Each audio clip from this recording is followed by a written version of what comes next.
Chinese ambassador to Sri Lanka, Kee Zhenhong, has said that China is quote-unquote sad that Sri Lanka went to the International Monetary Fund and defaulted on its debt.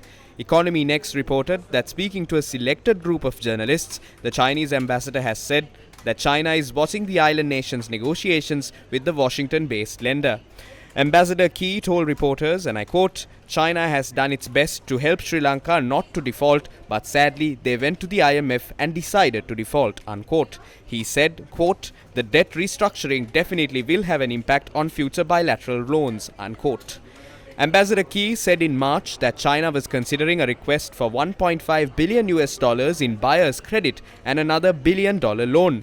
Meanwhile, India has pressed for Sri Lanka's reclassification as a lower income country temporarily for debt restructuring.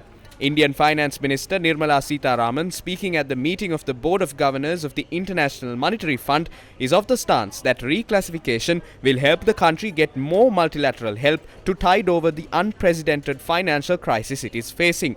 Quoting sources, Economic Times said New Delhi has pressed for treating Sri Lanka on a par with other countries facing dire emergencies such as Ukraine. Meanwhile, the Colombo Stock Exchange halted trading within half an hour of opening today due to a sharp plummet of its indices. The stock market opened for the first time today after a week-long New Year holiday and a subsequent 5-day trading halt following the central bank's decision on the 8th of April to raise interest rates by 7% and its decision to opt for a preemptive default on the 12th of April. Trading in the stock market was initially halted for a period of half an hour today amid sharp falls when trading commenced. However, since prices continued to plummet further, the administration decided to declare a halt for the rest of the day.